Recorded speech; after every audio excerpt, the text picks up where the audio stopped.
Salutations, Utopians. Breaking news this morning. Jake Paul and Mike Tyson are going to have an exhibition match. As you all know, Jake is a YouTube sensation who took the necessary time to learn how to box and is actually pretty good. He's actually the best opponent. As you all know, Mike had a fight against, I'm forgetting his name. I see his face, Roy Jones. He had a fight against Roy Jones, and Mike was a little bit more advanced in his life than where Roy Jones had been.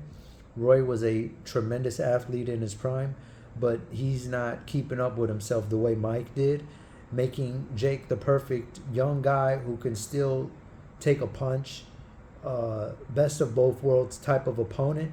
I genuinely don't know where Mike is in his career, and Jake is no slouch. But the bigger reason why I'm creating, the grander reason why I'm creating this video is to talk about the fact that in today's sports, the mere fact that we're resorting to a YouTube star and a 90s athlete to carry the pro sports world right now is very telling and revealing.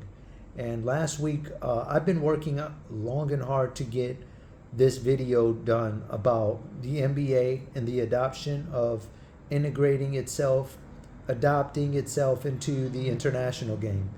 And it was funny because Gilbert Arenas had a episode in his podcast where he talked about removing Euro players because the NBA wants to get more defensive, and he attributes a lot of it being pro-offensive to the international infusion.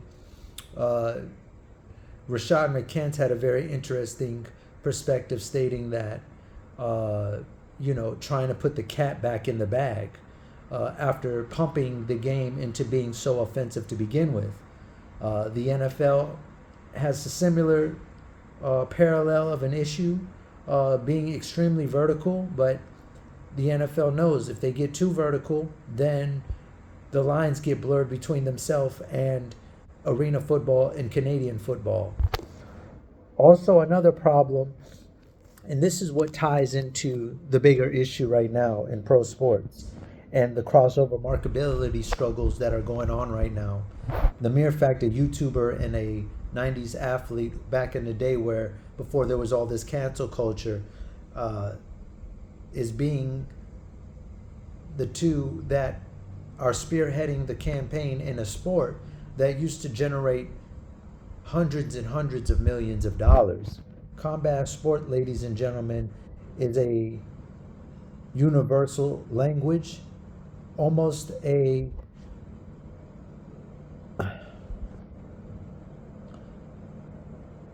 secondary taste of America, or in the world for that matter, because war has always been a thing. The mere fact that in pro sports we have a struggle right now lets you know the bigger problem, which is the involvement of corporations and the destruction they've caused now in the catch-22 especially for the NBA. Streaming has divided the fan base. Too many different streaming services. Now you got a merger between Fox Sports, Bally's, ESPN. There's a merger going on to try to consolidate some of the viewership because it's thinned out the sport. It's made it too difficult to find games, and ultimately the fan base it gets punished, and it hurts the bottom line. Shoe companies, the resale value game, companies like Fight Club, StockX has forced the shoe industry to lose some of its leverage in the culture, and it's now made the NBA, who invested heavily in it, starting with their early 90s, back to the theme of the 90s and 90s athletes, the Jordan brand, problematic for them now moving forward in trying to create crossover stars. When you involve corporate dollars, you involve now a third party that has an image to uphold. And the problem with that is The difference between, you have to look at the head of the leadership when that happens. We went from David Stern, it's the name, the devil's in the details, David Stern, to the transition to Adam Silver. A guy who went, David Stern was, this is our league, this is what we do, you want in, cool, this is how we do it. He's very protective of Jordan, the cash cow, and the guy who began the pivot for the NBA. Adam Silver has chosen to go political, and it's caused a lost in the middle of the sea moment. Adam Silver, last name Silver, money, currency. He's gone for the dollar because that's the only thing he can go after at this point. Everything else was set and laid. He's hell-bent on creating his own identity. Cool, that's fine. Problem is, you made a mistake going too deep.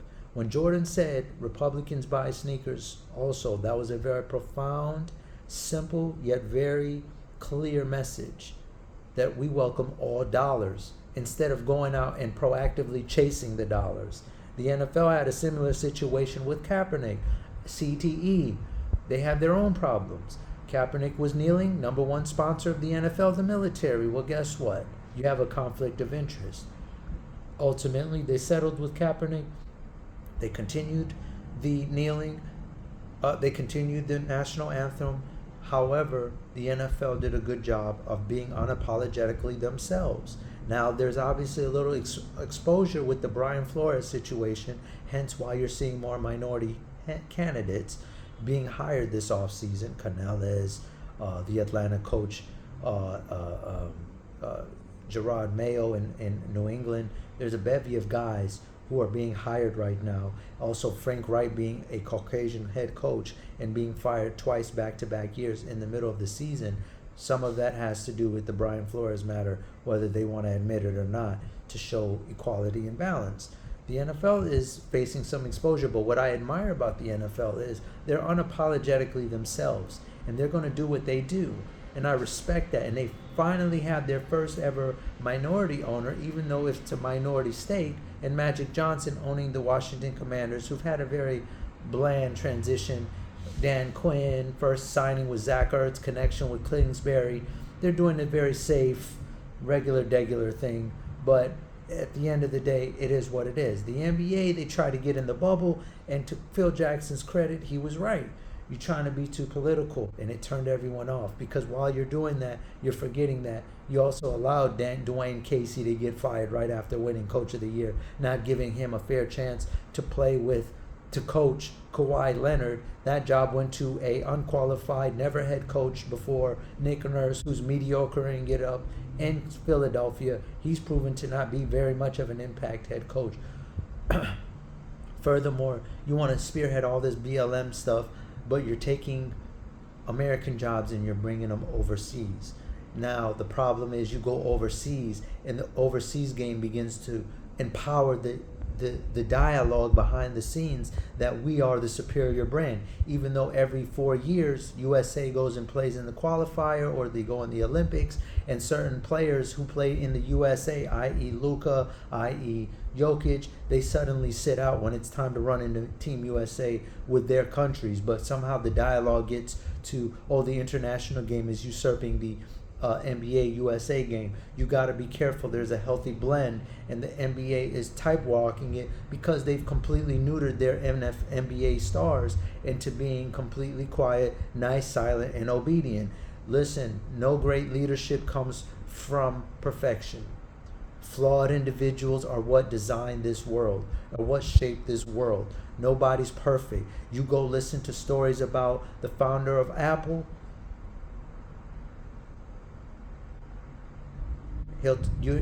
Some people will say, narcissistic, control freak. You know what his slogan was known for? If you want to be liked by everyone, sell ice cream. That in a nutshell. You cannot, anything you do in life, anything you do in life is disruptive. The NBA is so now in the deep end, they're trying to reel the defense in, go be international. And the thing is now anytime someone speaks up, he's right, Phil Jackson. Phil Jackson has done work on Navajo resorts. He was a white man in the 70s playing in Puerto Rico, coaching in Puerto Rico. He says he doesn't like he's saying it. It's fake activism. Just stick to what you do. The shut up and dribble thing was real, because guess what? Now you've walked yourself into a corner that you can't walk out of. The NFL is more unapologetic about the way they feel. This is how it's going to be. We'll do more inclusion, but at the end of the day, they are what they are. And it's just crazy. You watching boxing. There's no fulfilling superstars. We are at an impasse right now, and it's very difficult. What's disturbing is we got Mike Tyson trying to run boxing. We got that's the only interesting fight. Canelo wants to be Mayweather. Look at the rest of these. There's like 2 or 3 boxers who are converting to Islam.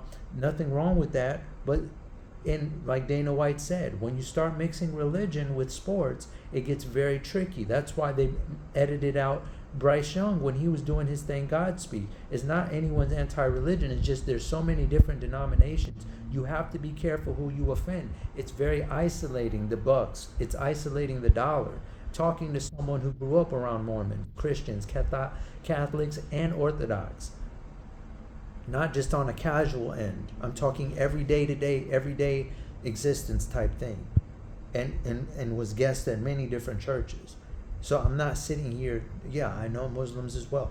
The problem is in pro sports, it's about the dollar. It's supposed to be a distraction. It's a pastime. Anytime you start getting too committed to any one side, the dollar dries up. And now, because we have become such a cancel society, the dollar is drying up in sports. You can't play that game anymore. It's best to have remain neutral, because it's easy to start getting pinpointed as hypocrites. And this is where the sport is. You got Mike Tyson carrying boxing. You need Shaq, Chuck, Stephen A. Smith to keep NBA interesting, because as soon as the player breathes wrong, we've seen what happened with LeBron in China, then all of a sudden, NFL the same thing, Cap and all that, ruffled feathers. Dana White telling you we don't want you guys doing all that. It's nothing against being anti-religion. But look at where we are in sports right now. Give that a thought. It's a little crazy to think that we don't have any tomorrow, yesteryear crossover talents, and that's why the game is so pressed to go global. Jim Irsay said the NFL has about $25 to $50 billion sitting there waiting for them if they expand the borders. NBA has to, because the ratings are dropping. Look at the monster that was created because people were trying to do too much. The mad dash for cash is starting to dry the well. And you got to be careful. There's leagues, especially, nobody's immune. The NFL is under the pressure cooker too. This UFL league that The Rock is starting is very dangerous. He's got the Polynesian community behind him. He's going to be able to recruit rugby players. There's no limitation to their brand, so they can find. They got Under Armour. They invited Kaepernick to throw quarterback for them. You've seen what Under Armour has done in terms of integrating themselves vertically in the NBA with Steph Curry. And don't think these shoe companies don't influence some of the outcomes in the games. They got stars. Look at Team USA. Brandon Ingram and Trae Young are Adidas players. Trae Young didn't even get invited. You pick Josh Hart over Trae Young. Trae Young is a number 1 option. And he's playing and he's not even getting an invite. But Josh Hart, who's a career role player, reserve player, got invited because he's with Nike. And he's playing power forward for Team USA on top of that. Brandon Ingram barely got any minutes. You're telling me you didn't have no use for his 6'11", 3-level scoring frame? Who also helped spearhead the campaign of the New Orleans Pelicans being in first place prior to Zion getting injured? It's infiltrated the game so badly that you literally are messing up the Olympic team. And in that process, it's messing up the public perception of what is going on in the league and the brand and the quality of the game. Like, let's be for real. NBA, the USA didn't even send their best. And you got people, we're better. And you got 1 or 2 players per team at best on each league, in each country. I mean, look at Monaco. Mike James, who's formerly of the NBA, played on 7 different teams, journeyman, is the number, had just passed Bernoulli for the number one scorer all time in the EuroLeague. That is a hand-me-down reject NBA player going over to Europe, if I'm just being quite frank with you. But the delusion, just to make this narrative and this integration happen. And then because of these super teams and the ring chasing, they've had to crunch the cap to prevent in the future super teams forming. These are just uncomfortable conversations we gotta have to get to the bottom line. And if no one wants to have them, I'll be the one to step to the forefront. Unapologetically at that. I don't give a damn. You're not gonna get anywhere everyone sitting silent and with tight lip and just act like everything's okay. You know. So we gotta sit up here and figure out what the next phase is, because there isn't no crossover personality. Oh, Wemby from Friends, 7-2. Okay, cool. What is that? What does that mean for the NBA? Oh, the NFL wants to play preseason games overseas. The NFL, NBA is going to have the Nuggets and Celtics play preseason next year overseas. 2 or 3 games. We're in trouble if we don't start changing things, ladies and gentlemen, and nothing changes if nothing changes. This cancel culture thing got to end. I don't know what the sum of this all is, but I'm just putting all this out there. What a fascinating, polarizing moment right now in sports. Who knows what the future holds? All right, utopians. I'll try to do better next time. Global, out.